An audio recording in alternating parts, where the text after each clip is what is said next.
40년 세월 내 인생을 고작 이 돈 몇 푼으로 퉁치려는 게냐? 이 노인네가 이 돈이라도 줄 때 받아서 당장 나가! 조롱 섞인 보상금 300만 원으로 평생을 바친 터전에서 쫓겨나던 절망의 순간 11살 손녀가 속삭였습니다. 할머니, 나 믿지? 이 300만 원으로 지금 바로 저 숲속 폐가를 사줘요. 모두가 미쳤다고 손가락질했지만 그들은 몰랐습니다. 그 버려진 폐가 아래에 신도시 전체를 무너뜨릴 거대한 비밀이 숨겨져 있다는 것을요. 할머니, 이제 우리 차례야? 과연 할머니와 손녀의 운명은 어떻게 될까요? 이야기 시작 전에 구독과 좋아요를 눌러주시고 어디서 듣고 계신지 댓글로 남겨주시면 인사드리겠습니다. 새벽 4시 서울 변두리의 낡은 수산시장은 시퍼런 얼음 파편과 비릿한 생선 냄새로 가장 먼저 잠에서 깨어납니다. 칠흑 같은 어둠 속에서 명수는 익숙한 손놀림으로 가게 앞 전구를 밝혔습니다. 40년 전 갓 돌진한 외아들을 등에 업고 이곳에 처음 자리를 잡았을 때부터 명수는 단 하루도 거르지 않고 이불을 켰습니다. 남편을 일찍 여의고 앞길이 막막했던 젊은 과부에게 이 좁은 생선 좌파는 유일한 생명줄이자 희망이었습니다. 하지만 명순의 고단한 삶은 하늘도 무심하게 시련의 연속이었습니다. 금지옥엽 키운 아들은 손녀 하윤이가 고작 4살 되던 해에 불의의 사고로 세상을 떠나고 말았습니다. 그 충격으로 며느리마저 말 한마디 없이 집을 나가버린 뒤 명순에게 남은 것은 핏덩이 같은 손녀 하윤이와 빚뿐이었습니다. 명순은 그때부터 더 억척스럽게 생선을 팔았습니다. 한겨울 얼음물에 손가락이 얼어 터져 진물이 나도 무릎 관절이 삐걱거려 걷기조차 힘들어도 명수는 시장 바닥을 떠날 수 없었습니다.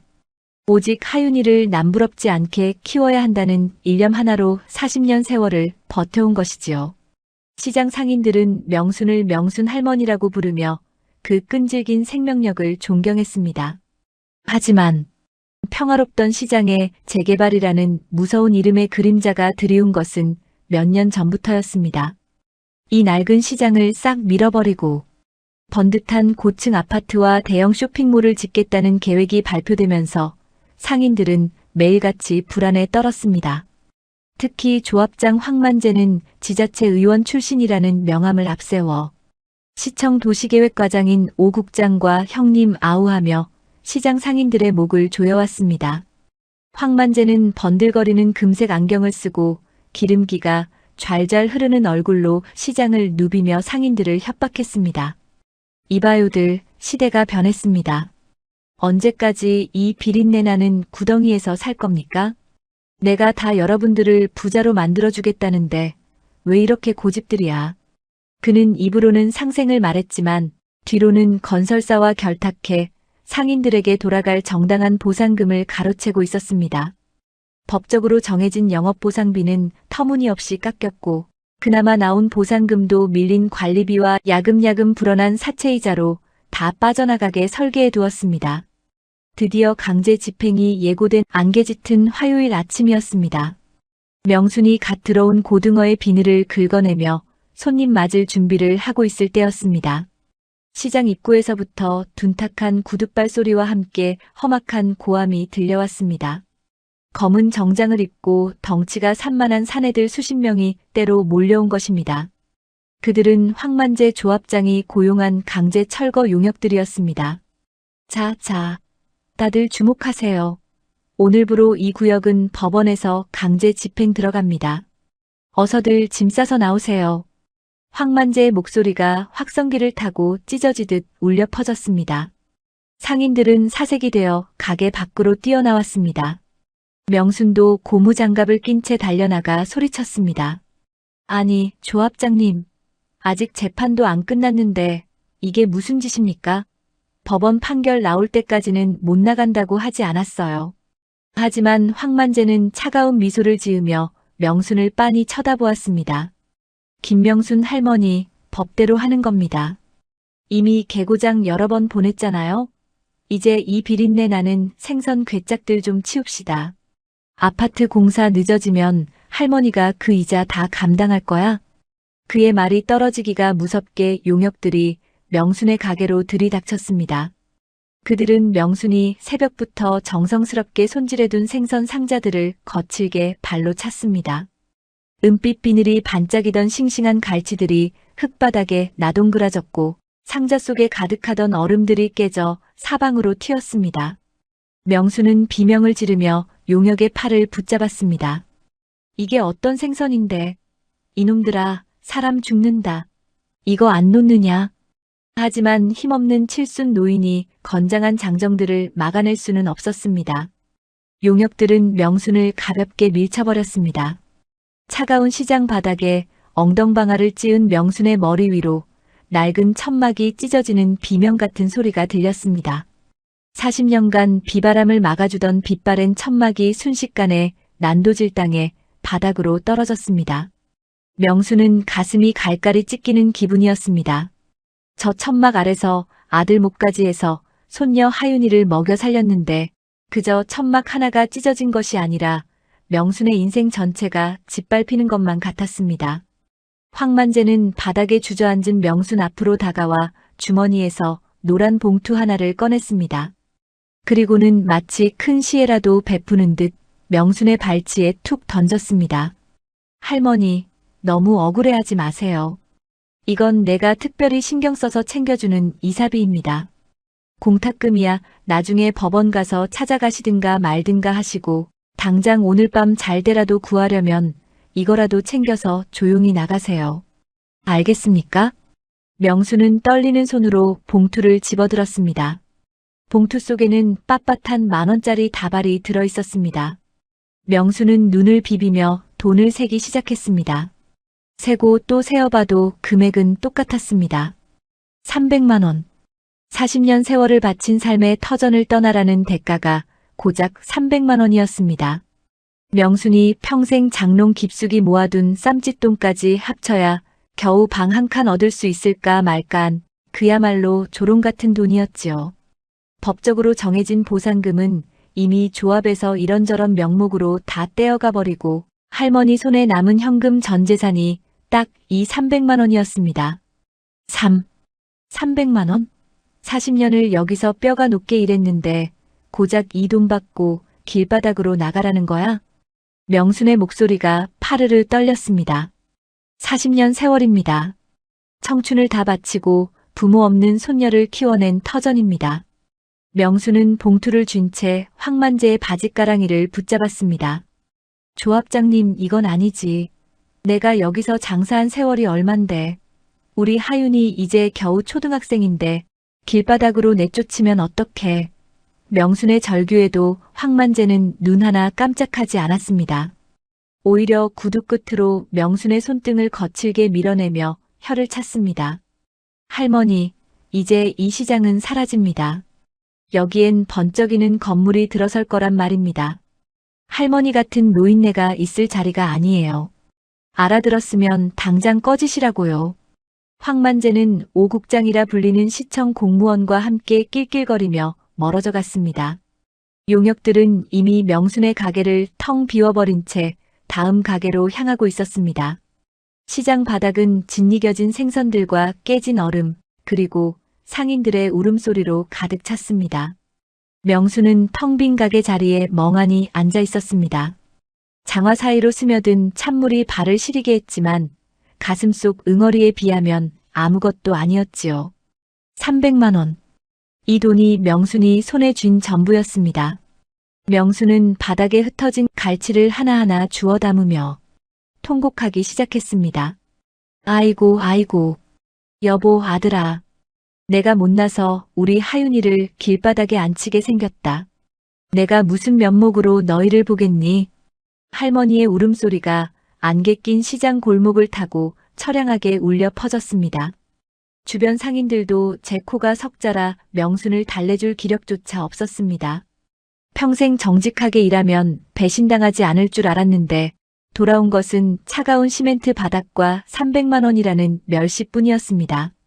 모두가 포기하고 절망하던 그 순간 명순의 굽은 등 뒤로 따뜻하고 조그만 손 하나가 닿았습니다. 바로 하나뿐인 손녀 하윤이었습니다. 하윤은 11살이라는 어린 나이가 믿기지 않을 정도로 깊고 영특한 아이였습니다. 아이는 학교에서 돌아오자마자 난장판이 된 가게와 울고 있는 할머니를 발견했습니다. 하윤은 통곡하는 할머니의 품에 안기며 귓속말을 하듯 나직이 입을 열었습니다. 할머니, 울지 마. 내가 다 갚아줄게. 할머니 손에 있는 그 300만 원이면 충분해. 명수는 눈물 범벅이 된 얼굴로 손녀를 쳐다보았습니다. 아이의 눈은 슬픔보다는 무언가 단단한 결심으로 반짝이고 있었습니다. 평소 하윤은 시장 단골인 최 씨 아저씨의 부동산 사무실에서 신문을 읽거나 지도를 보며 시간을 보내곤 했습니다. 어른들은 그저 애가 영특하구나 하며 넘겼지만 하윤의 머릿속에는 이미 이 동네의 모든 길이 지도로 그려져 있었습니다. 하윤은 40년 생선 가게를 잃고 300만 원이라는 조롱 같은 돈만 남은 할머니에게 이제껏 누구도 생각지 못한 기막힌 제안을 하려 하고 있었습니다. 할머니, 나 믿지? 이 300만 원으로 저 산동네 끝 폐가를 사요. 명수는 기가 차서 헛웃음이 나왔지만 손녀의 눈빛은 그 어느 때보다 진지했습니다. 명수는 하윤의 손을 꼭 맞잡았습니다. 장화에 묻은 흙탕물이 바닥을 적셨지만 할머니는 처음으로 고개를 들었습니다. 그래, 하윤아. 똑똑한 내 손녀. 이 할미가 너 하나 믿고 가보마. 우리가 이대로 죽을 순 없지. 명순과 하윤은 텅 빈 가게 자리를 떠나 안개가 걷히기 시작한 시장 밖으로 발걸음을 옮겼습니다. 그들의 등 뒤로 무너진 시장의 잔해가 길게 그림자를 드리우고 있었습니다. 시장통의 안개가 걷히고 해가 중천에 떴지만 명순의 마음은 여전히 빛 한 점 들어오지 않는 캄캄한 지하 단칸방 같았습니다. 용역들이 휩쓸고 지나가 난장판이 된 생선가게 털을 뒤로하고 명수는 손녀 하윤의 손에 이끌려 시장 골목 끝자락에 있는 낡은 부동산 사무실 앞에 멈춰 섰습니다. 대박 부동산이라는 화려한 간판과는 어울리지 않게 유리창엔 먼지가 뽀얗게 앉은 곳이었죠. 그곳은 생선가게 단골이자 명순과 20년 넘게 알고 지낸 최 씨의 일터였습니다. 사무실 문을 열자 퀴퀴한 종이 냄새와 함께 낡은 선풍기 돌아가는 소리가 들려왔습니다. 최 씨는 코끝에 돋보기를 걸친 채 신문을 뒤적이다가 문이 열리는 소리에 고개를 들었습니다. 명순의 헝클어진 머리카락과 흙탕물이 튄 앞치마를 본 최 씨가 화들짝 놀라 자리에서 일어났습니다. 아이고, 명순 형님. 이게 대체 무슨 꼴입니까? 조합놈들이 기어이 오늘 들이닥친 겁니까? 최 씨가 급히 주전자에서 물을 따라 명순에게 건넸습니다. 명순은 물컵을 쥔 손을 부들부들 떨며 자리에 주저앉았습니다. 목구멍이 타들어가는 것 같았지만 물은 넘어가지 않았습니다. 명순은 품 안에서 꼬깃꼬깃한 노란 봉투를 꺼내 탁자 위에 힘없이 올려놓았습니다. 그 안에는 아까 황만재 조합장이 던져준 돈과 명순이 평생 장롱 깊숙이 숨겨두었던 쌈짓돈을 합친 딱 300만 원이 들어있었습니다. 최 씨, 나 이제 정말 갈 데가 없네. 이 300만 원이 내 전 재산이야. 이 돈으로 우리 하윤이랑 비만 피할 수 있는 방 한 칸만 찾아봐 주게. 산동네 월세방도 좋고 창고라도 좋으니 제발. 명순의 목소리가 쩍 갈라진 논바닥처럼 메마르게 울렸습니다. 최 씨는 난감한 표정으로 머리를 극적였습니다. 아무리 변두리라지만 요즘 세상에 보증금 300만 원으로 들어갈 수 있는 집은 눈을 씻고 찾아봐도 없었기 때문입니다. 고시원 쪽방도 두 사람이 살기엔 턱없이 좁았습니다. 최 씨가 곤란함에 입맛만 다시고 있을 때였습니다. 아저씨, 저기 지도 좀 보여주세요. 그때까지 할머니 곁에 서 있던 하윤이가 또랑또랑한 목소리로 말했습니다. 하윤이는 최 씨가 대답하기도 전에 벽에 걸려있던 큼지막한 동네 지도로 다가갔습니다. 그 지도는 재개발 구역이 표시된 최신 지도가 아니라 먼지가 잔뜩 쌓인 10년 전 구형 지도였습니다. 하윤이는 까치발을 들고 지도의 가장 구석진 곳, 산비탈 절벽 끝을 손가락으로 짚었습니다. 아저씨, 여기 이 집 있잖아요. 숲속에 버려진 폐가요. 이거 아직 안 팔렸죠? 하윤의 말에 최 씨와 명순의 눈이 동시에 동그래졌습니다.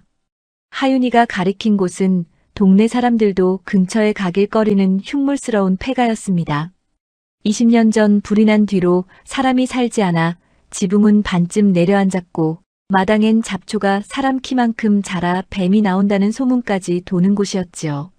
하윤아, 거긴 팔고 말고 할 때도 못 돼. 그냥 버려진 흉가야. 사람이 살 때가 못 된다. 거길 왜? 명순이 손사래를 쳤지만 하윤이는 고개를 돌려 최 씨를 똑바로 바라보았습니다. 아이의 눈빛이 어찌나 진지한지 최 씨는 저도 모르게 마른 침을 삼켰습니다. 아저씨, 기억나세요? 재작년 여름에 아저씨가 우리 가게 와서 고등어 조림 드시면서 혼잣말 하셨잖아요. 저 폐가 주인 할아버지가 캐나다로 이민 갔는데 한국에 세금 내기도 귀찮고 골치 아프다고 단돈 몇백이라도 좋으니 제발 좀 누가 사가줬으면 좋겠다고요. 최 씨의 입이 떡 벌어졌습니다. 그건 최 씨가 술 기운에 지나가듯 한 말이었습니다. 워낙 쓸모없는 땅이라 부동산 장부에 올려놓지도 않았고 그저 골칫덩이 물건이라 잊고 있었던 기억이었죠. 그런데 11살짜리 꼬마가 그 흘러가는 말을 토씨 하나 틀리지 않고 기억하고 있었던 것입니다. 그래, 맞다. 그 주인이 캐나다에서 세탁소를 하는데 한국에 올 일도 없고 재산세 나오는 것도 아깝다고 헐값에라도 처분해달라고 했었지. 그런데 하윤아, 거긴 재개발 구역에서도 빠진 자투리 땅이야. 길도 험해서 차도 못 들어가고 수도도 다 끊긴 맹지 중에 맹지란다. 그런 땅을 사서 뭐 하려고 그래? 최 씨는 걱정스러운 마음에 손사래를 쳤습니다. 하지만 하윤이는 물러서지 않았습니다. 아저씨, 지금 바로 캐나다 주인 할아버지한테 전화해 주세요. 우리 할머니 전 재산 300만 원으로 그 집 사겠다고요. 주인 할아버지도 세금만 나가는 골칫덩이 땅을 지금 처분하면 오히려 고마워할 거예요. 명수는 하윤이의 뜻을 다 알아챌 수는 없었지만 손녀의 눈에서 뿜어져 나오는 확신을 읽었습니다. 40년 장사꾼의 감으로도 지금 하윤이는 허튼 소리를 하는 게 아니었습니다. 명수는 떨리는 손으로 탁자 위에 돈 봉투를 최 씨 앞으로 밀었습니다. 최 씨, 나 이 아이 말대로 하겠네. 우리 하윤이가 그렇다면 그런 거야. 어차피 이 돈으로 갈 데도 없는데 귀신집이면 어떠냐. 내 손녀가 살리겠다는 집인데. 최 씨는 마음이 약해졌습니다. 40년 넘게 비린내 맡으며 정직하게 살아온 명순이 하루아침에 길바닥으로 나앉게 된 것이 못내 안쓰러웠던 것이지요. 사실 그 폐가는 주인 입장에서도 매년 재산세만 나가는 애물단지였습니다. 300만 원이라도 받고 치울 수 있다면 주인에게도 나쁜 거래는 아니었습니다. 최 씨는 잠시 망설이다가 수화기를 들었습니다. 부동산 밥 20년 먹었지만 이런 거래는 처음이었습니다. 국제전화 신호음이 몇 번 울리고 잠시 후 수화기 너머로 잠결에 받은 듯한 남자의 목소리가 들려왔습니다. 최 씨는 침착하게 사정을 설명했습니다. 한국의 사정을 모르는 집주인은 알터니가 빠진 것처럼 반색했습니다. 아이고, 감사합니다. 안 그래도 구청에서 청소하라고 독촉장 날아와서 골치 아팠는데 300만 원이라도 주신다면야 당장 팔죠. 서류는 제가 바로 국제우편으로 보내겠습니다. 복 받으실 겁니다. 전화기 너머로 들려오는 집주인의 목소리는 오히려 고마워하는 기색이 역력했습니다. 최 씨는 전화를 끊고 묘한 표정으로 명순을 바라보았습니다. 거래는 순식간에 성사되었습니다. 이제 그 숲속의 폐가는 법적으로 명순의 소유가 된 것이지요. 최 씨가 써준 임시계약서를 받아든 명순의 손이 가늘게 떨렸습니다. 형님, 일단 여기 도장 찍으세요. 서류는 제가 다 알아서 정리해 드릴 테니까 오늘부터 바로 들어가서 지내셔도 됩니다. 그런데 형님, 정말 괜찮으시겠어요? 최 씨가 써준 임시계약서를 받아든 명순의 손이 가늘게 떨렸습니다. 남들이 보기엔 쓰레기 더미를 돈 주고 산 미친 짓이었지만 명순에게는 벼랑 끝에서 잡은 마지막 동아줄이었습니다. 하윤이는 계약서를 소중하게 접어 할머니의 주머니에 넣어주며 씩씩하게 웃었습니다. 할머니, 이제 됐어. 이제부턴 나만 믿어. 다음 날 명수는 리어카의 낡은 솥단지와 이불 보따리를 싣고 가파른 산길을 올랐습니다. 40년 생선 장사 끝에 남은 것이 뱀이 나오고 귀신이 나온다는 흉가라니 억장이 무너졌지만 하윤이는 달랐습니다. 할머니, 들어가자. 여기가 우리 집이야. 집이라기보다 쓰레기 더미에 가까웠던 폐가에서의 첫날 밤. 문풍지 사이로 칼바람이 들이쳤지만 명수는 하윤이를 품에 꼭 안고 누워 비린내 나는 장화를 벗고 처음 누워보는 내 집의 무게를 느꼈습니다. 그리고 보름 동안 할머니와 손녀는 아픈 무릎을 이끌고 마당에 잡초를 뽑고 먼지를 털어냈습니다.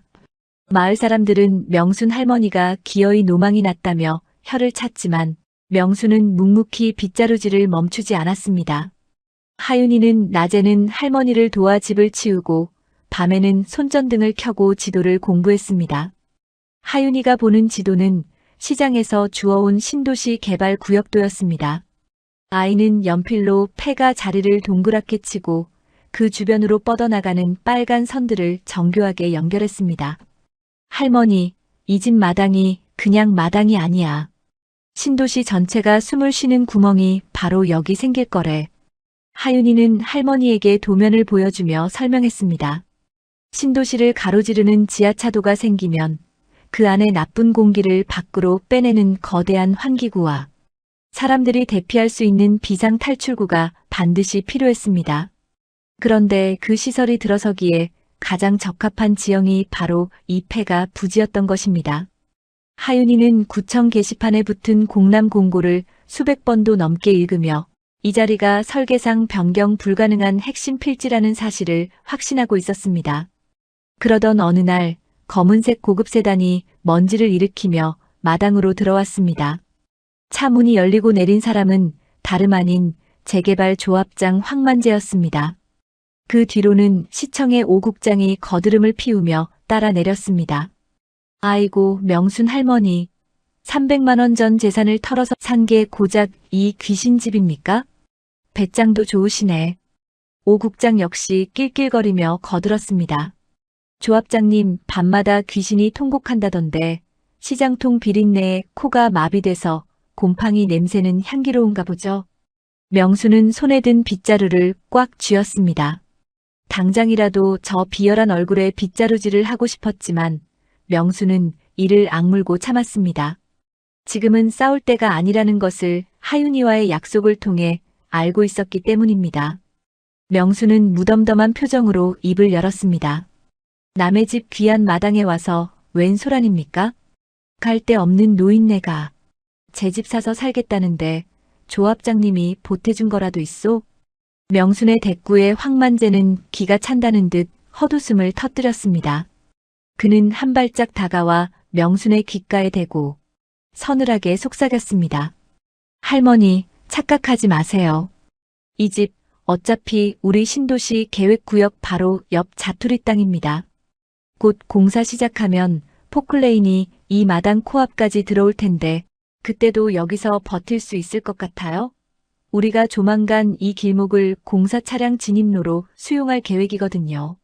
그때는 300만 원은커녕 푼돈 한 푼 못 받고 쫓겨날 줄이나 아세요. 그때 방 안에서 공부하던 하윤이가 조용히 문을 열고 나왔습니다.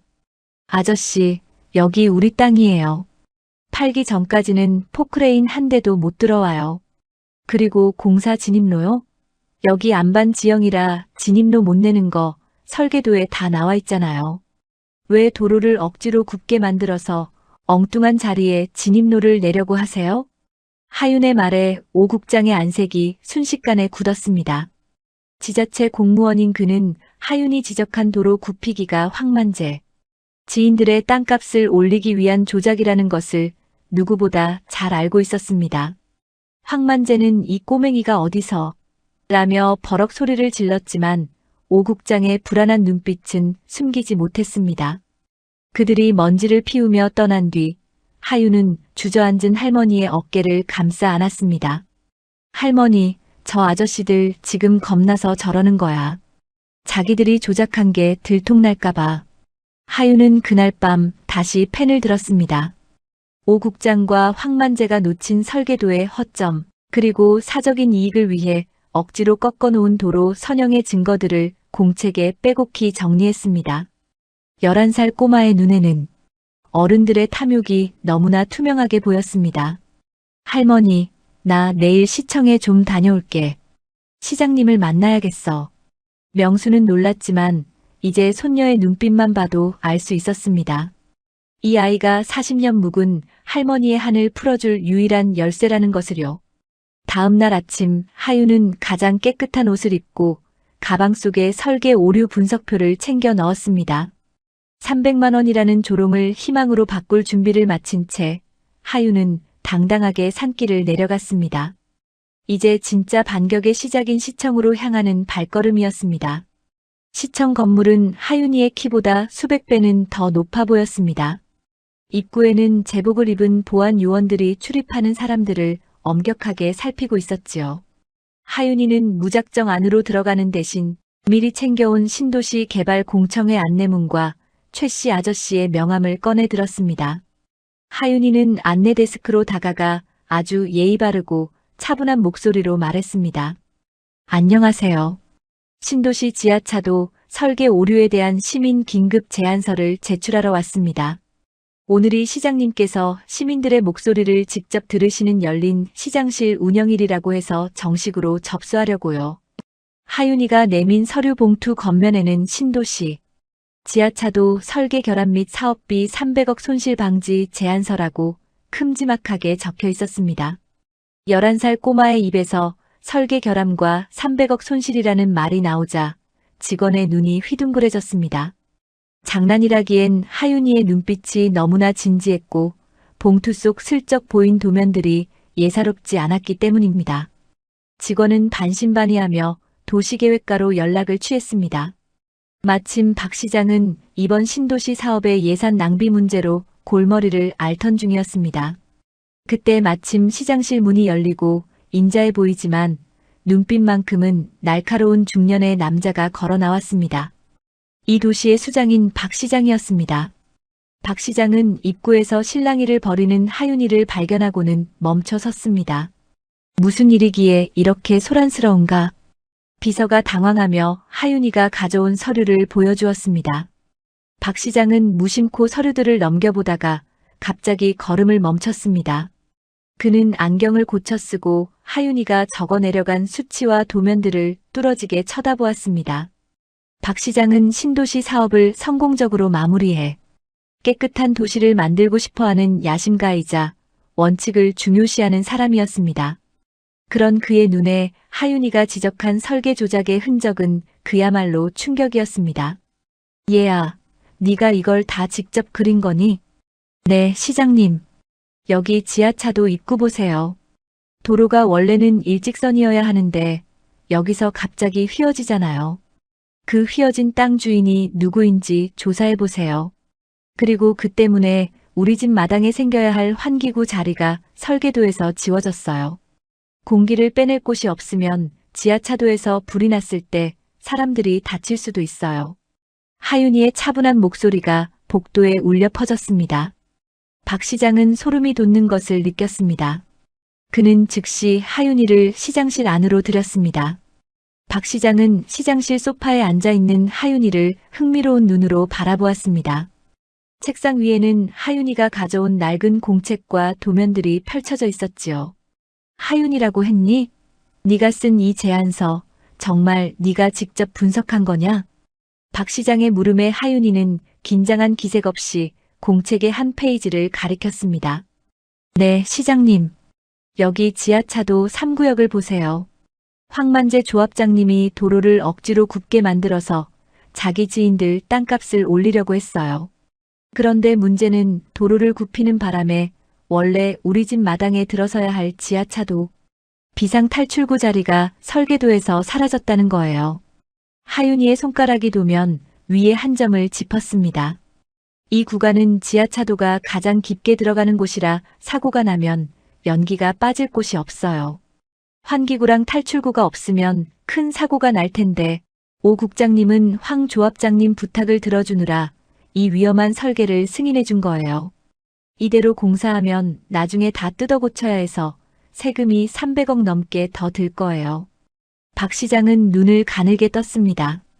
그는 즉시 비서를 시켜 도시계획과의 원본 설계도를 가져오게 했습니다. 하윤이가 가져온 도면과 원본을 대조해보던 시장의 안색이 순식간에 어두워졌습니다. 하윤이의 지적은 단 1cm의 오차도 없이 정확했습니다. 전문가들도 놓치기 쉬운 세밀한 부분까지 이 아이는 지형과 도면을 대조하며 완벽하게 찾아낸 것입니다. 이건 단순한 실수가 아니군. 명백한 조작이야. 박 시장은 책상을 탁 쳤습니다.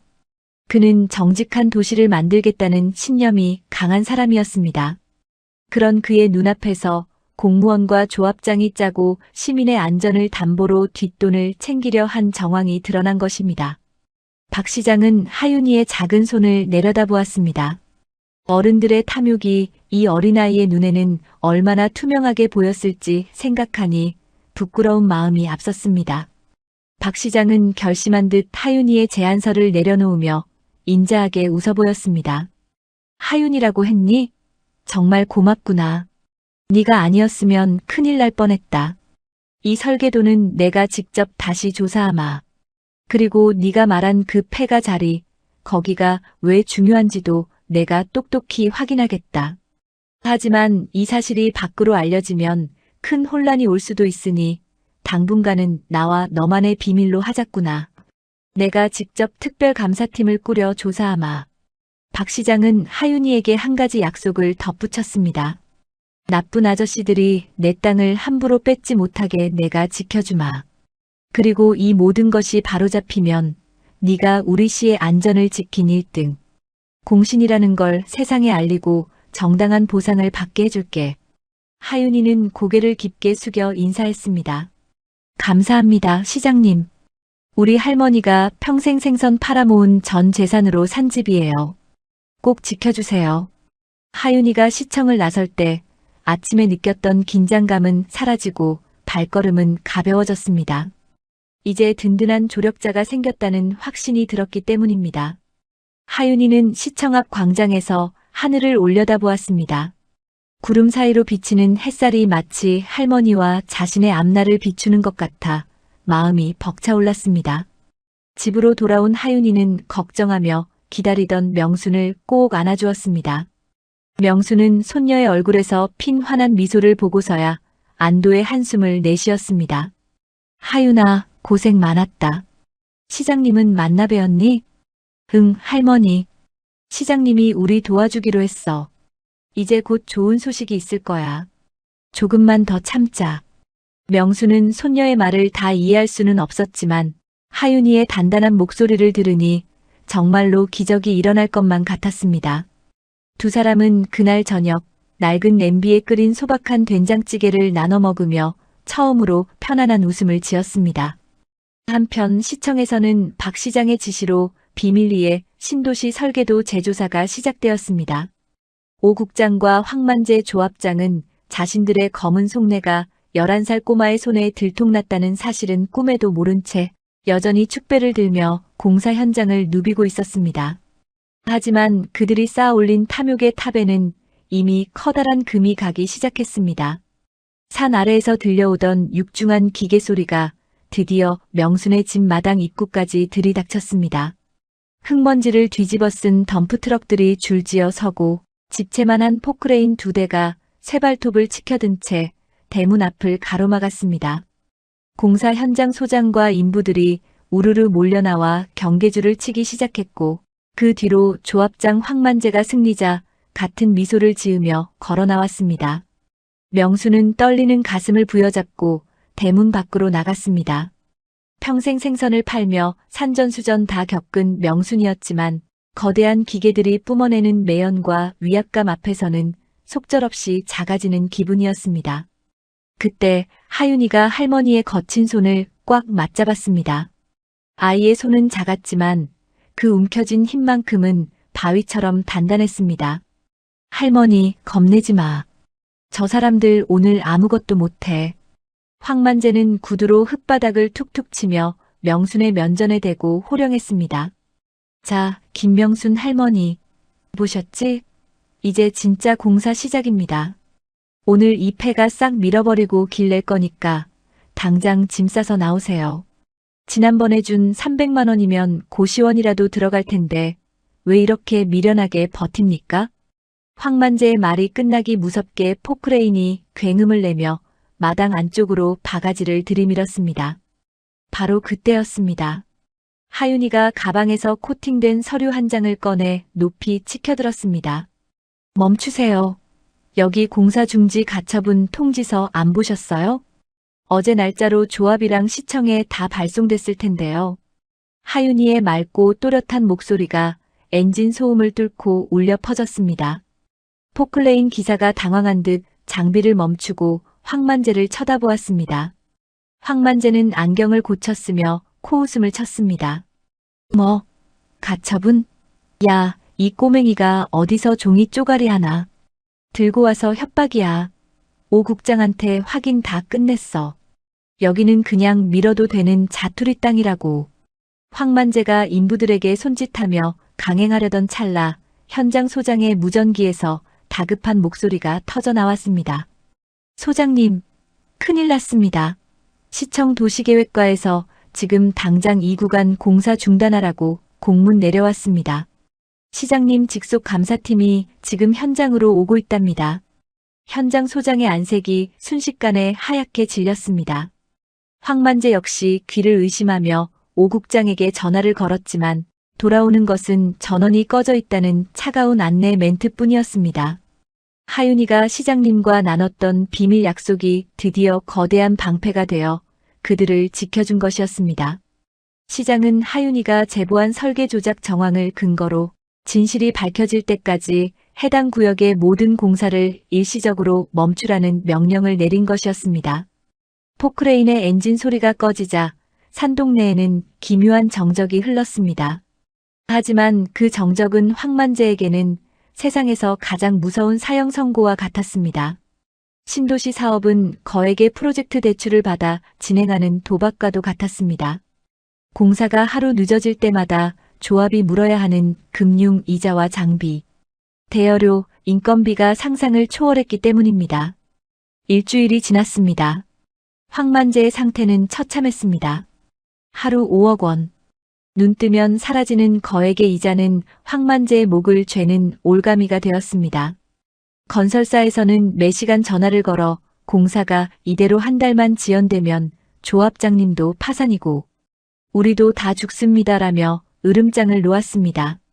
분담금이 눈덩이처럼 불어날까 겁에 질린 조합원들은 사무실로 몰려와 황만재의 멱살을 잡았습니다. 흑빛이 된 황만재는 결국 홀로 다시 폐가를 찾았습니다. 이번에는 비싼 정장 소매가 땀으로 젖은 채 비굴한 표정을 짓고 있었습니다. 마당 평상에 앉아 하윤이가 끓여준 보리차를 마시던 명순이 고개를 들었습니다. 아니, 조합장님이 웬일이시오? 포크레인 없으면 여기 못 들어오는 줄 알았는데. 명순의 뼈있는 말에 황만재는 억지 웃음을 지으며 평상 끝에 걸터 앉았습니다. 그는 가방에서 빳빳한 합의서와 도장을 꺼내며 낮은 목소리로 애원하듯 말했습니다. 할머니, 제가 지난번에 좀 과했습니다. 자, 여기 보상 합의서 새로 가져왔어요. 300만 원에 사신 거 제가 특별히 2억 원 쳐드릴게. 무려 60배가 넘는 장사 아닙니까? 지금 당장 도장 찍으시죠. 그럼 시청에 넣은 민원도 취하해 주시는 걸로 하고. 명수는 2억이라는 거액에 심장이 뛰었지만 곁에 선 하윤의 눈빛을 보았습니다. 하윤은 흔들림 없이 차분했습니다. 아이는 황만재가 내민 서류를 보지도 않은 채 입을 열었습니다. 아저씨, 우리를 아직도 바보로 아세요? 하루에 5억 원씩 이자 나간다면서요. 겨우 2억으로 이 상황을 넘기려고요? 이 집 마당 안 거치면 신도시 전체가 준공. 허가 안 난다는 거 시장님도 다 아셨는데요. 황만재는 뒤통수를 맞은 듯 멍한 표정을 지었습니다. 11살 꼬마의 입에서 준공 허가와 이자라는 단어가 너무나 정확하게 나오자 공포심마저 들었습니다. 그는 마른 침을 삼키며 무릎을 굽혔습니다. 자존심이고 뭐고 이제는 살아야겠다는 생각뿐이었습니다. 할머니, 제가 죽을 죄를 졌습니다. 제발 살려주세요. 얼마를 원하십니까? 5억? 아니, 10억 드릴까요? 제발 도장만 찍어주세요. 황만재가 명순의 바짓가랑이를 붙잡고 매달릴 때 하윤이가 가방에서 지도 한 장을 꺼내 평상 위에 펼쳤습니다. 그것은 신도시 전체 부지의 용도 지역이 표시된 상세 도면이었습니다. 아저씨, 우리 할머니는 현금 필요 없어요. 대신 우리가 원하는 건 이거예요. 하윤의 손가락이 지도의 정중앙, 장차 신도시의 심장부가 될 역세권 상업 용지 300평을 짚었습니다. 황만재의 눈이 튀어나올 듯 커졌습니다. 뭐? 야, 너 미쳤어? 거긴 조합 땅이야. 내가 무슨 수로 내 마음대로 그 땅을 떼어줘? 그건 총에 거치고 법대로 해야. 아저씨, 거짓말하지 마세요. 하윤이가 말을 툭 자르며 황만재의 눈을 똑바로 쏘아보았습니다. 하윤이는 가방에서 서류 한 장을 더 꺼내 황만재의 코앞에 들이밀었습니다. 이 땅, 서류상으로는 조합 소유도 아니고 아저씨 땅도 아니죠? 아저씨 처남 이름으로 되어 있는 거 다 확인했어요. 아저씨가 개발 정보 미리 빼내서 몰래 사둔 아저씨 개인 땅이잖아요. 조합원들이 이 사실 알면 아저씨 바로 감옥 가야 할 텐데 괜찮으시겠어요? 황만재는 마치 망치로 머리를 엇맞은 듯 멍해졌습니다. 11살 꼬마의 입에서 자신의 가장 치명적인 약점인 차명. 재산 이야기가 나오자 등줄기에 식은땀이 비오듯 흘렀습니다. 조합 땅을 내주는 건 절차가 복잡해 불가능하지만 자기 처남 명의로 숨겨둔 개인 땅을 넘기는 건 도장만 찍으면 그만이었습니다. 물론 그 땅은 황만재의 전 재산이나 다름없는 보물이었지만 지금 공사를 재개하지 못해 파산하고 감옥에 가느니 뼈를 깎는 심정으로 내놓아야 할 판이었습니다. 너 대체 정체가 뭐야? 네가 그걸 어떻게 선택하세요. 그 땅 우리 할머니한테 넘기고 조용히 공사 재개하실래요? 아니면 내일 아침에 이 서류 들고 제가 검찰청에 갈까요? 하윤의 서늘한 협박에 황만재는 결국 무너졌습니다. 그는 바르르 떨리는 손으로 계약서에 서명을 했습니다. 도장을 찍는 그의 손이 어찌나 떨리는지 인주가 뭉개질 정도였습니다.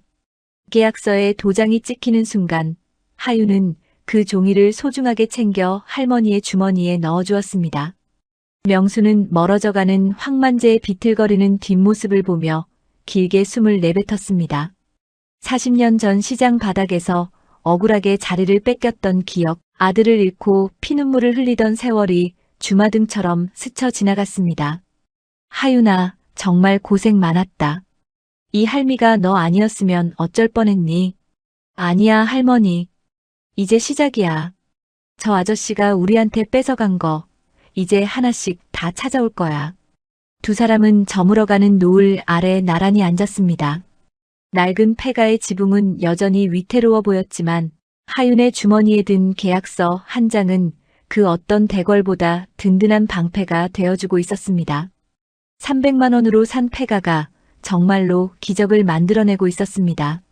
하지만 산 아래 조합 사무실에서 황만재는 머리칼을 쥐어뜯으며 도끼를 품고 있었습니다. 이대로 당할 수만은 없다는 생각에 그는 하윤과 할머니를 한꺼번에 무너뜨릴 최후의 패를 찾기 시작했습니다. 황만재에게 있어 역세권 300평은 단순한 땅이 아니었습니다. 그것은 노후를 보장할 황금알이었고 온갖 비리를 저지르며 모아온 탐욕의 결정체였습니다. 그런 땅을 11살짜리 꼬마의 협박에 못 이겨 처남 명의의 인감까지 찍어 넘겨주었으니 그의 속은 시커멓게 타들어가다 못해 재가 될 지경이었습니다. 하지만 황만재는 무식한 용역 깡패 출신이 아니었습니다. 그는 법의 테두리 안에서 사람을 괴롭히는 법을 누구보다 잘 아는 지독한 인간이었죠. 사무실 소파에 처박혀 씩씩거리던 황만재의 머릿속에 번뜩이는 생각 하나가 스쳤습니다. 황만재는 즉시 오국장을 불러 은밀하게 물었습니다. 어이, 오국장. 미성년자가 맺은 계약 말이야. 그거 보호자 없이 할머니가 대신 도장 찍은 거 법적으로 엎을 수 있는 거 아니야? 오 국장은 안경을 치켜 올리며 교활하게 웃었습니다. 당연하죠, 조합장님. 친권자가 따로 살아있다면 할머니는 대리권이 제한됩니다. 특히 이런 거액의 부동산 계약은 친엄마 동의 없이는 원천 무효를 주장할 수 있어요. 그런데 그 집 며느리 7년 전에 야반도주했다면서요? 황만재 입가에 비열한 미소가 걸렸습니다. 죽었단 소리 없으면 어디선가 숨만 쉬고 있겠지. 당장 사람 풀어. 흥신소를 쓰든 경찰 인맥을 동원하든 하윤이 애미 그 여편네 당장 찾아내. 황만재가 보낸 사람들은 생각보다 빨리 하윤의 생모 정숙을 찾아냈습니다. 그녀는 지방의 한 공단 근처 식당에서 주방 보조로 일하며 간간히 하루를 버티고 있었습니다. 7년 전 남편의 갑작스러운 죽음과 함께 밀려든 빚더미는 젊은 정숙을 공포로 몰아넣었습니다. 그녀는 자식을 책임질 용기보다 제 한 몸 건사할 도망을 택했던 나약한 인간이었습니다. 황만재는 직접 정숙을 찾아갔습니다. 기름기 번들거리는 얼굴로 나타난 황만재는 겁에 질린 정숙 앞에 역세권 땅의 도면을 펼쳤습니다. 당신 딸 하윤이가 말이야. 지금 수백억짜리 땅 주인이 됐어. 근데 말이야, 법적으로 당신이 친권자거든. 당신이 나타나서 내 허락 없는 계약은 무효다라고. 한마디만 하면 그 땅 절반은 당신 거야. 새 인생 살게 해줄게. 정숙의 눈이 떨렸습니다. 자식에 대한 미안함보다 지긋지긋한 가난에서 벗어날 수 있다는 탐욕이 먼저 고개를 들었습니다. 황만재는 정숙의 그 나약함을 정확히 꿰뚫고 있었습니다. 한편 산동네 폐가는 오랜만에 활기가 돌고 있었습니다.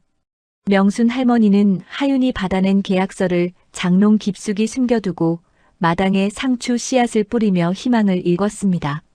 하윤이는 학교 숙제를 하면서도 시장님이 보내주기로 한 감사팀의 소식을 기다리고 있었죠. 그때 대문 밖에서 낯선 구둣발 소리가 들려왔습니다. 명수는 황만재가 또 왔나 싶어 빗자루를 들고 나갔지만 그곳에 서 있는 인물을 보고는 빗자루를 떨어뜨리고 말았습니다. 어머님. 잔뜩 힘을 준 화장과 화려하지만 어색한 옷차림. 하지만 명수는 단번에 알아봤습니다. 7년 전 아들의 위패 앞에서 어린 하윤이를 버려두고 도망쳤던 며느리 정숙이었습니다. 명수는 뒷걸음질을 치며 가슴을 움켜쥐었습니다. 네가 여기가 어디라고 감히 나타나.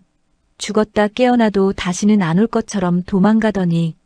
방 안에서 나온 하윤이도 멈춰섰습니다. 기억 속에도 희미한 엄마라는 존재. 하지만 본능적으로 알 수 있었습니다. 저 여자가 자신의 인생을 통째로 흔들러온 불청객이라는 사실을 말입니다.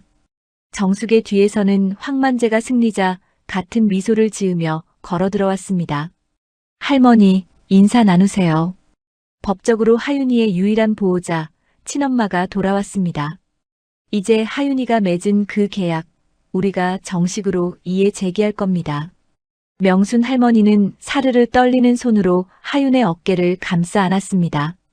정숙은 차마 하윤의 눈을 똑바로 보지 못한 채 황만재의 뒤로 숨으며 기어들어가는 목소리로 말했습니다. 하윤아, 엄마야. 내가 너무 늦었지? 이제 엄마랑 같이 살자. 그 땅인가 뭔가 하는 것도 엄마가 다 정리해줄게. 그것은 엄마의 목소리가 아니라 탐욕의 눈먼 약탈자의 목소리였습니다. 하윤은 떨고 있는 할머니의 손을 꽉 잡으며 정숙과 황만재를 향해 서늘하게 입을 열었습니다. 아저씨, 저 여자 데려오면 제가 무서워할 줄 알았어요? 7년 동안 죽었는지 살았는지도 몰랐던 사람이 이제 와서 무슨 엄마예요. 황만재는 낄낄거리며 계약서를 흔들어 보였습니다. 법은 차갑단다, 꼬맹아. 이제 진짜 싸움은 지금부터야. 평화롭던 폐가 위로 다시 짙은 먹구름이 끼기 시작했습니다. 하지만 하윤의 눈은 이미 정숙의 흔들리는 눈빛과 황만재의 주머니 속에 삐져나온 또 다른 서류 뭉치를 쫓고 있었습니다. 정숙이 폐가 마당에 발을 들이는 순간 보름 동안 공들여 닦아놓은 집안의 공기는 순식간에 진흙탕물처럼 흐려졌습니다. 그녀는 7년 전 도망칠 때와는 사뭇 다른 모습이었습니다. 황만재가 사준 것인지 아니면 어디서 빌려 입은 것인지 모를 번쩍이는 원피스를 입고 굽 높은 구두를 신은 채 마당의 잡초를 밟았습니다. 명수는 가슴을 쥐어뜯으며 대들보를 붙잡고 간신히 서 있었습니다. 죽은 아들의 얼굴이 떠올라 숨이 가빠왔지만 며느리였던 정숙은 미안한 기색은커녕 마당 여기저기를 훑으며 코웃음을 쳤습니다. 아이고 어머니, 이런 흉가에서 애를 키우고 계셨어요?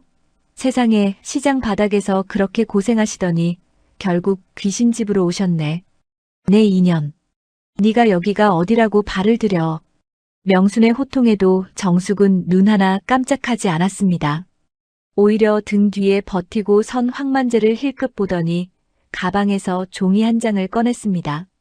어머니, 저도 다 생각이 있어서 온 거예요. 제가 하윤이 엄마잖아요. 법이라는 게 그래요. 애가 맺은 계약, 친권자인 제 동의 없으면 다 무효래요. 조합장님 말씀 들어보니까 하윤이가 엄청난 땅을 받기로 했다면서요? 그게 다 우리의 아빠, 그러니까 내 남편 죽고 나서 생긴 일인데 내 지분도 있는 거 아니겠어요? 정숙의 말은 거침이 없었습니다. 황만재가 미리 일러준 대로 친권과 상속 지분이라는 단어를 앵무새처럼 읊어댔지요. 황만재는 옆에서 뒷짐을 진 채 회심의 미소를 짓고 있었습니다. 하윤이에게 뺏긴 역세권 땅을 되찾기 위해 그는 정숙이라는 가장 비열한 무기를 꺼내 든 것이었습니다. 명수는 기가 막혀 말이 나오지 않았습니다. 40년 동안 생선 비린내 맡으며 정직하게 살아온 할머니의 상식으로는 자식을 버리고 간 어미가 이제 와서 권리를 주장한다는 것이 도저히 이해되지 않았습니다. 그때 가만히 듣고 있던 하윤이가 입을 열었습니다. 아줌마, 여기가 왜 아줌마 땅이에요? 이 집은 할머니 돈으로 산 할머니 집이에요. 아줌마는 이 집에 벽돌 한 장 보태준 적 없잖아요. 아줌마라는 말에 정숙의 얼굴이 셀쭉하게 변했습니다. 아줌마라니, 내가 내 엄마야, 하윤아. 너 낳을 때 내가 얼마나 고생했는데. 그리고 너 아직 어려서 잘 모르나 본데 미성년자가 계약할 때는 부모 도장이 있어야 해. 할머니는 부모가 아니잖아. 정숙은 뻔뻔하게 폐가 마루에 걸터 앉았습니다. 그리고는 가방에서 짐을 하나둘 꺼내기 시작했습니다. 옷가지며 화장품 같은 것들이었습니다. 아예 이곳에 눌러앉겠다는 심산이었지요. 황만재가 정숙에게 내린 지시는 명확했습니다. 폐가에서 같이 살면서 할머니와 하윤이를 괴롭혀라. 정 안 되면 하윤이를 데리고 서울로 가버리겠다고 협박해라.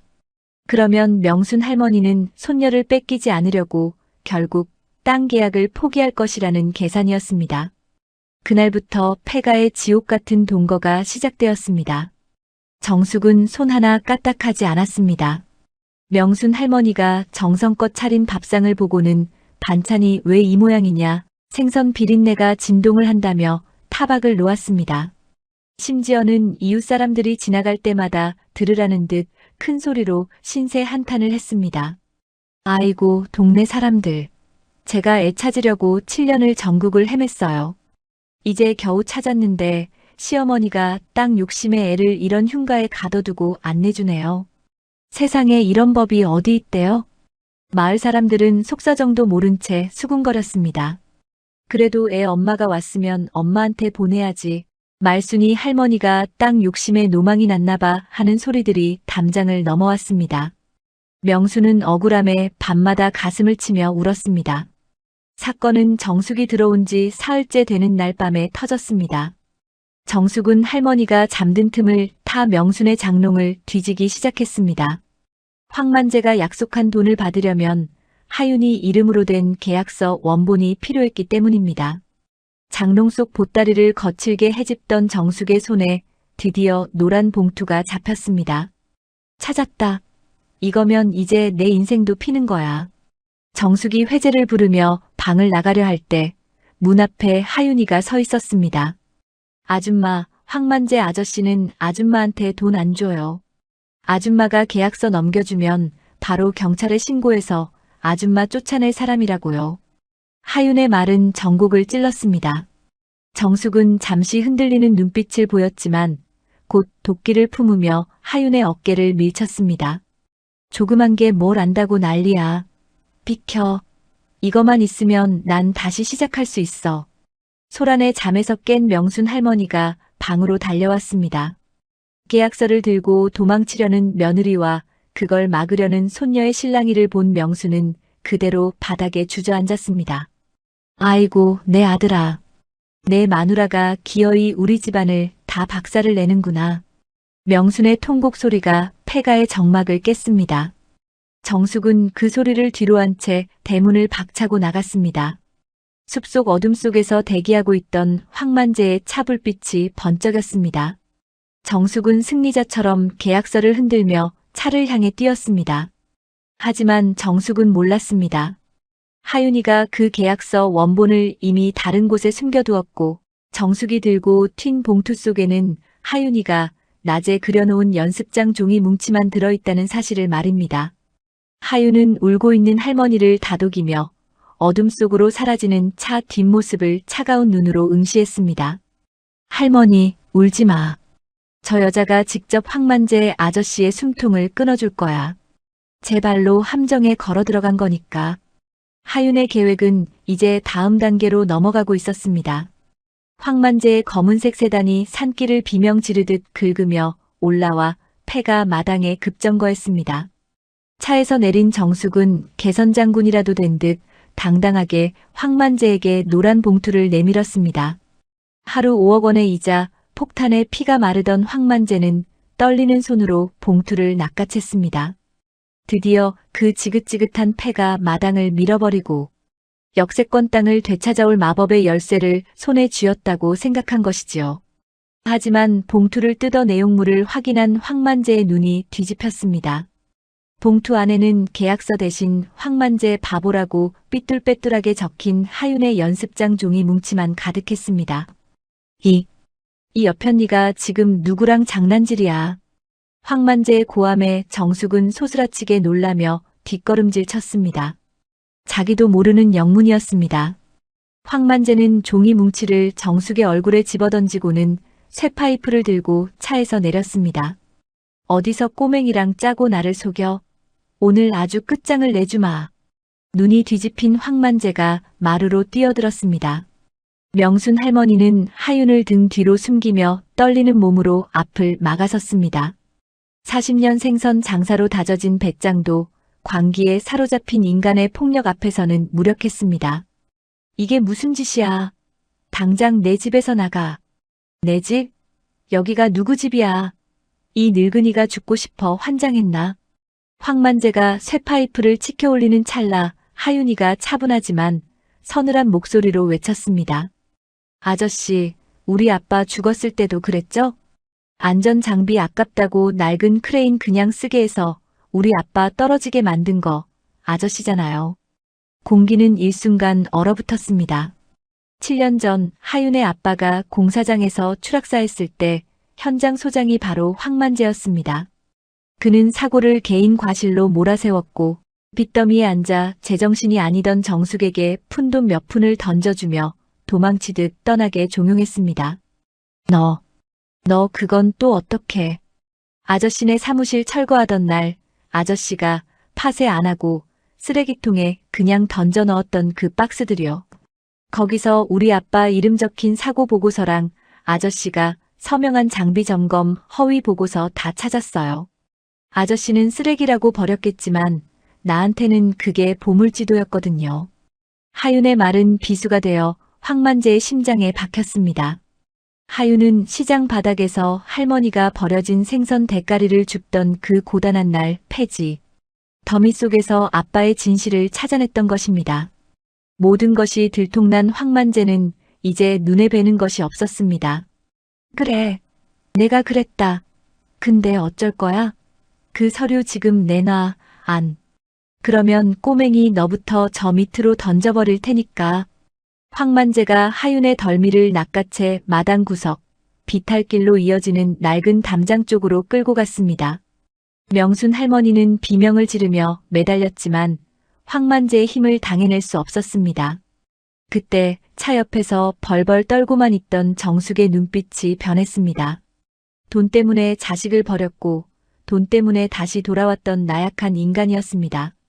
하지만 제 눈앞에서 딸이 죽어가는 꼴을 보는 순간, 그리고 자신의 남편을 죽인 원수가 바로 옆에 있는 그 남정네라는 사실을 깨닫는 순간, 정숙의 가슴 속에서 거대한 분노가 폭발했습니다. 이 나쁜 자식아, 내 남편 죽인 것도 모자라서 내 새끼까지. 정숙이 짐승 같은 비명을 지르며 황만제에게 달려들었습니다.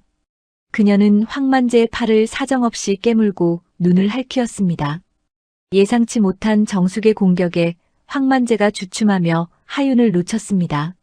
하윤은 그 틈을 타 할머니 쪽으로 피했고 분노한 황만제가 쇠파이프를 정숙의 머리 위로 치켜들었습니다. 죽어. 너희 다 같이 죽어버려. 그 절체절명의 순간 산 아래에서 요란한 사이렌 소리가 들려왔습니다. 하윤이 시청에서 시장님과 약속했던 특별감사팀과 경찰들이 도착한 것이었습니다. 붉고 푸른 경광등 불빛이 어두운 숲속 폐가의 낡은 담벼락을 가차없이 비추었습니다.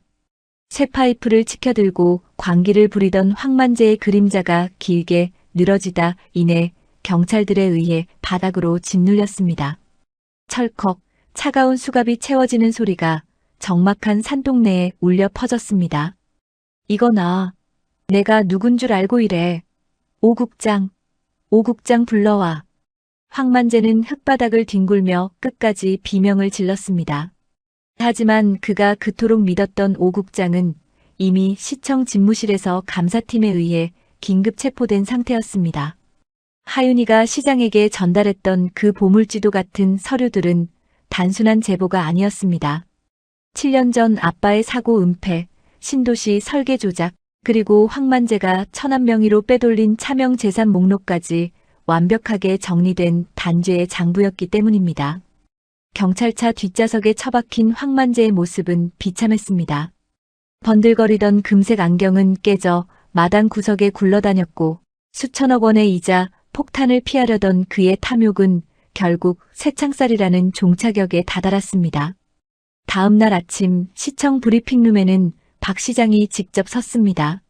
그는 하윤이가 제보한 설계 도면과 황만제의 비리 문건을 증거로 제시하며 긴급 발표를 이어갔습니다.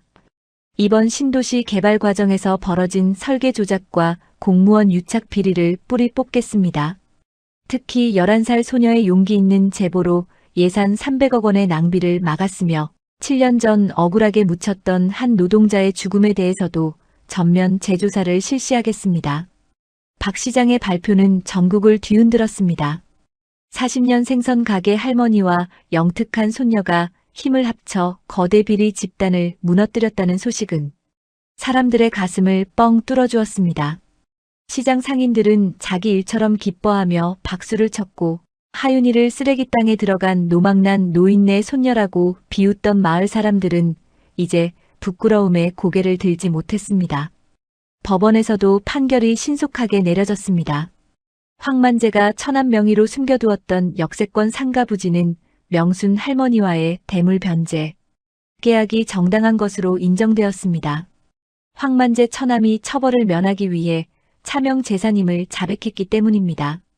300만 원이라는 조롱 섞인 돈과 맞바꿨던 폐가, 마당이 마침내 수백억 원의 가치를 지닌 황금 땅으로 변하는 순간이었습니다.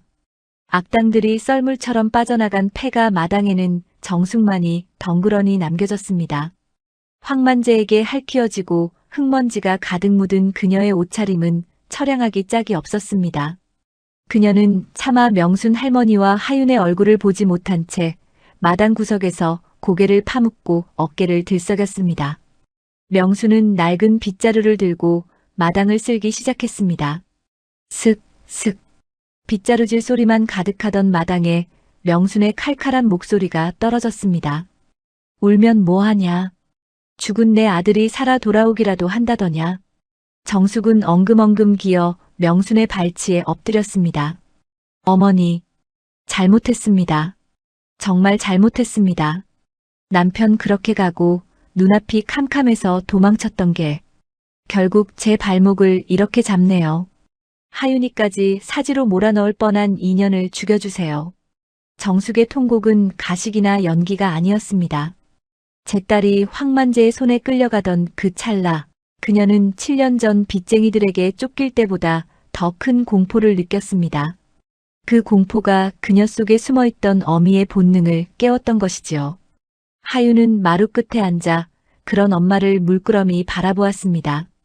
아이는 가방에서 연습장 한 장을 찢어 무언가를 적더니 정숙에게 다가갔습니다. 그리고는 바닥에 떨어진 정숙의 가방 옆에 종이를 내려놓았습니다. 아빠가 좋아하던 된장찌개 레시피. 할머니가 가르쳐준 대로 하윤이가 또박또박 적어 내려간 종이였습니다.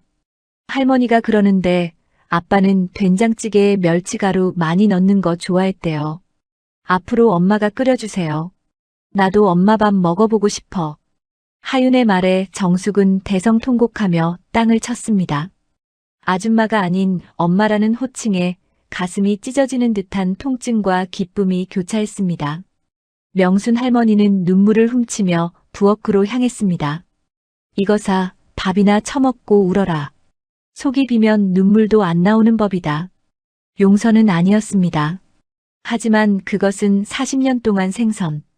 비린내 속에서 사람을 믿지 않게 된 명순이 내민 가장 따뜻한 화해의 손길이었습니다. 정숙은 흙 묻은 손을 씻고 부엌으로 들어갔습니다. 7년 만에 다시 잡은 행주가 낯설었지만 그녀는 정성껏 할머니의 밥상을 돕기 시작했습니다. 그날 밤 세 사람은 낡은 폐가의 단칸방에 나란히 누웠습니다. 문풍지 사이로 들어오던 칼바람은 어느덧 시원한 밤바람으로 변해 있었습니다. 명수는 한쪽 팔로 하윤을, 다른 한쪽으로는 며느리 정숙의 거친 손을 잡았습니다. 어머니, 우리 이제 어떻게 돼요? 정숙의 물음에 명수는 어둠 속에서도 형형하게 빛나는 눈으로 천장을 바라보았습니다. 어떻게 되긴. 우리 목 찾아야지. 세상 사람들이 우리 하윤이 대단하다고 칭찬들 하지만 나는 이제 이 아이가 공부만 하고 평범하게 컸으면 좋겠다. 돈 걱정 없이 내 아들 못 누린 거 다 누리면서 말이다. 하윤은 할머니의 품으로 파고들었습니다. 아이의 머릿속에는 이미 다음 지도가 그려지고 있었습니다. 단순히 땅을 차지하는 것이 아니라 자신들을 무시했던 이 세상을 향해 더 큰 가치를 증명해 보일 그런 지도였습니다. 폭풍 같은 세월이 지나고 신도시의 지도는 하윤이 낡은 연습장에 그렸던 선들을 따라 완전히 새로 그려졌습니다. 먼지 날리던 산비탈 폐가와 비린내 진동하던 옛 시장터의 흔적은 이제 어디에도 남지 않았습니다. 대신 그곳엔 거대한 지하철역과 번쩍이는 유리 건물이 들어섰고 그 중심에 명순 빌딩이라는 현판을 단 7층 건물이 당당하게 우뚝 솟았습니다. 40년 생선 비늘이 은빛 유리벽으로 다시 태어난 셈이지요. 명순 빌딩 7층, 탁 트인 통창 너머로 신도시의 전경이 한눈에 들어옵니다. 40년 동안 생선 괴짝을 나르며 굽어버린 명순의 허리는 이제 꼿꼿하게 펴졌습니다. 할머니는 이제 소금기 절은 고무장갑 대신 정갈한 개량 한복을 입고 안락 의자에 앉아 따뜻한 차를 마십니다. 하지만 할머니의 손은 여전히 투박합니다. 수만 번 갈치 비늘을 긁어내고 소금을 뿌리던 그 거친 손마디는 이 건물이 단순히 운으로 얻은 것이 아니라 한 노인이 제 목숨보다 소중한 손녀를 지키기 위해 인생 전체를 갈아 넣은 훈장임을 증명하고 있었지요. 명수는 매끈한 엘리베이터 버튼을 누를 때마다 자신의 거친 손등과 대비되는 그 차가운 감촉에 격세지감을 느끼곤 했습니다. 형님, 나왔소. 문이 열리며 과일 바구니를 든 최 씨 아저씨가 들어왔습니다. 이제는 대박 부동산 사장이 되어 신도시의 큰손이 된 최 씨지만 명순 앞에서는 여전히 넉살 좋은 시장 동생입니다. 아이고, 최 사장. 바쁜 사람이 웬일인가? 바쁘긴요. 우리 빌딩 주인장님 얼굴 뵈러 오는 게 제일 중요한 일이지요. 꺼봐요, 형님. 내가 그때 그 폐가 계약할 때부터 알아봤다니까? 하윤이가 보통 내기입니까? 최 씨는 7층 펜트하우스 발코니에서 아래를 내려다보며 껄껄 웃었습니다. 두 사람은 300만 원이라는 조롱 섞인 돈을 쥐고 부동산 문을 열었던 그날을 추억하며 한참을 웃었습니다. 그 웃음 끝에는 말로 다 할 수 없는 고난을 이겨낸 자들만이 공유하는 깊은 유대감이 서려 있었습니다. 부엌에서는 기분 좋은 도마 소리가 리듬감 있게 들려옵니다. 하윤의 엄마 정숙입니다. 7년 전 화려한 거칠에만 두른 채 폐가를 찾았던 약탈자의 모습은 이제 그림자조차 찾아볼 수 없습니다. 정숙은 이제 화장을 지운 수수한 얼굴로 매일 아침 명순 할머니의 약을 챙기고 식사를 준비하는 평범한 며느리가 되었습니다. 정숙의 하루는 명순의 과거를 그대로 닮아 있었습니다. 새벽 4시 할머니가 평생 그랬던 것처럼 정숙은 시장으로 향합니다. 할머니가 끓여주던 그 맛을 내기 위해 가장 싱싱한 멸치를 고르고 남편이 좋아하던 조기를 사옵니다. 7년의 방황을 씻어내기라도 하듯 정숙은 제 손등에 물 마를 날 없이 집안일을 도맡았습니다. 점심상이 차려졌습니다. 멸치 가루를 듬뿍 넣은 된장찌개 하윤의 아빠가 생전에 우리 엄마 찌개가 최고라며 엄지를 치켜 세우던 그 맛 그대로 멸치 가루를 듬뿍 넣은 된장찌개와 비린내라면 질색하며 도망쳤던 정숙이 이제는 연기를 마셔가며 할머니의 접시 위에 가장 통통한 살점을 발라 올리는 노릇하게 구운 조기, 이가 약해진 시어머니를 위해 나물을 데치고 또 데쳐 부드럽게 무쳐낸 배려가 돋보이는 정갈한 나물 반찬까지 정숙이 밥상을 내오며 조용히 의자에 앉습니다. 어머니, 오늘도 식사 맛있게 하세요. 하윤이도 어서 앉고 명수는 말없이 수저를 듭니다. 예전처럼 모진 호통은 사라졌지만 그렇다고 살가운 칭찬이 대번에 나오지는 않습니다. 하지만 명수는 정숙이 끓인 찌개를 한술 크게 떠먹으며 나직이 한마디를 툭 던집니다. 간이 딱 맞네. 아비가 좋아하던 그 맛이다. 수고했다. 그 짧은 칭찬 한마디에 정숙의 눈시울이 순식간에 붉어집니다. 7년의 버림과 탐욕을 씻어내기엔 아직 부족한 시간일지 모르지만 정숙은 이 평범한 밥상머리에서 진정한 가족의 온기를 배웁니다. 아침마다 명순 할머니의 마른 다리를 주무르며 잘못했습니다라고 속삭이던 정숙의 기도는 이제 감사합니다라는 고백으로 변해가고 있었습니다. 명순 빌딩의 1층은 이 근방에서 가장 활기가 넘칩니다. 하윤의 아이디어로 만들어진 상생 마켓 덕분입니다. 신도시가 들어서며 갈 곳을 잃었던 예시장 상인들이 저렴한 임대료로 입주해 있습니다. 황만재가 상인들의 피를 빨아먹으려 했던 그 자리에서 명수는 오히려 상인들의 버팀목이 되었습니다. 건물주가 생선 팔던 명순 할머니라는 사실을 아는 상인들은 제 집처럼 건물을 아끼고 관리합니다. 1층에 들어선 고등어 조림 가게에서는 매일 고소한 냄새가 올라오고 명수는 가끔 1층으로 내려가 상인들의 손을 잡으며 안부를 묻습니다. 형님, 덕분에 우리의 대학까지 보냅니다. 정말 고마워요. 고맙긴. 우리가 시장 바닥에서 같이 굴러먹던 정이 있는데 장사나 잘해. 명수는 돈보다 귀한 것이 사람의 마음이라는 것을 이 건물을 통해 증명하고 있었습니다. 7층 건물의 가치는 수백억에 달했지만 명순에게는 1층에서 들려오는 상인들의 웃음소리가 가장 큰 재산이었습니다. 중학생이 된 하윤이는 이제 자신의 방 창가에 앉아 신도시 전체를 내려다봅니다. 하윤은 이제 폐지 더미 속에서 서류를 찾지 않습니다. 대신 최신 도시공학 서적을 탐독하며 사람들이 더 편안하게 살 수 있는 도시를 꿈꿉니다. 하윤은 알고 있습니다. 이 건물은 정직하게 땀 흘린 자가 승리한다는 것을 보여주는 살아있는 증거였습니다. 하윤은 가끔 황만재와 오 국장이 감옥에서 죗값을 치르고 있다는 뉴스를 접할 때마다 차분하게 자신의 일기를 적어 내려갑니다. 그 일기장의 제목은 300만 원으로 산 기적이었습니다. 어느덧 해가 뉘엿뉘엿 지고 신도시의 불빛이 하나둘 켜집니다. 명순 빌딩 7층의 거실 불빛도 따뜻하게 번져나갑니다. 세 대의 밥그릇이 놓인 식탁 앞에 앉은 명순과 하윤, 그리고 정숙. 비록 한 명의 자리는 영원히 비어있지만 그 빈자리를 서로의 온기로 채워가는 세 사람의 실루엣이 유리창에 평화롭게 비칩니다. 300만 원이라는 조롱과 함께 시작된 패가의 반격은 이제 신도시에서 가장 빛나는 승리의 기록으로 남게 되었습니다. 산비탈의 낡은 패가가 신도시의 심장을 멈춰 세웠던 그 전설적인 사건으로부터 어느덧 20년이라는 세월이 흘렀습니다.